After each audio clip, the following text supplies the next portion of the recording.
All right, welcome back. Let's talk about the man with a target on his back, FBI Director James Comey. Republicans are attacking the rule of law by attacking FBI Director James Comey. It's simply pathetic to watch Congress grill Director Comey because he's not playing their game of gotcha.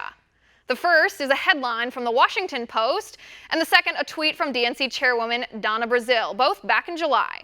The problem is, now the tides have turned, suddenly the standards are different. I've heard about a letter that the FBI director sent out yesterday. It's pretty strange to put something like that out with such little information right before an election. In fact, it's not just strange, it's unprecedented, and it is deeply troubling. Indeed, it is deeply troubling. It is unprecedented for a presidential candidate to be the subject of an active FBI investigation 7 days before the election. Voters deserve to get full and complete facts. And so we've called on Director Comey to explain everything right away, put it all out on the table. So let me make sure I understand this. Suddenly Hillary Clinton wants to share all her emails with us? I thought she deleted them. But no, that's not how you play the game if you're part of the Clinton corruption machine. Things are different now that the shoe is on the other foot, now that FBI Director James Comey resumed his investigation into Hillary's emails. In political speak, it's called justified outrage. In layman's terms, it's called double standards. But let's turn again to the man with the target on his back, FBI Director James Comey. What we're engaged in now, says Hillary spokesman Brian Fallon, is outright speculation. You know who is the only person who could clear this up? Jim Comey. It's absolutely absurd, says Scott Dworkin of the Democratic Coalition Against Trump, that FBI Director Comey would support Donald Trump like this with only 11 days to go before the election. Keep in mind, this is the same party who praised James Comey in July for refusing to recommend indictment for Hillary Clinton, the same man Hillary Clinton herself used as a factual backup for her claim that she did nothing wrong. I sent no classified information, she claimed, as the FBI confirmed.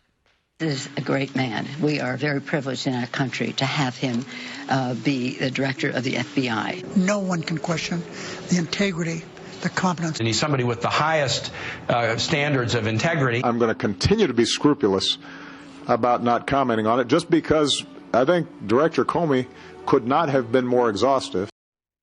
Now, it's no secret how I feel about this. I believe Hillary Clinton is corrupt. Whether or not the FBI produces evidence of her corruption that would render her guilty of a federal crime, well, that remains to be seen.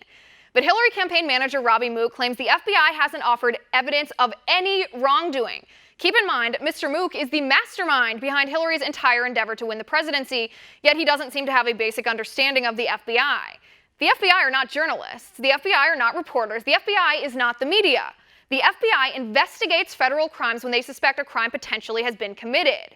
The problem here is that Democrats are trying to make the FBI the target. But let's look at this from a different angle. The party that branded Donald Trump as a sexual predator for lewd comments without any evidence that criminal acts had actually been committed, now that same party is objecting to information discovered in a federal investigation into a former congressman sexting an underage child? Again, it's called double standards. The Democrats need no evidence to convict Donald Trump, but they're not interested in evidence before they clear Hillary Clinton. All we're asking here is a fair investigation. If the FBI finds nothing, so be it. But how will we know if we don't investigate? And that's my final point. You can reach me on Twitter at Liz_Wheeler. You know by now I read all your tweets. And if you liked the show, please send me an email at oann.com/contact. Remember, we've been promoted to prime time, so we're coming to you every night at 9 p.m. Eastern now. Don't miss us tomorrow at 9. And until then, have a good night.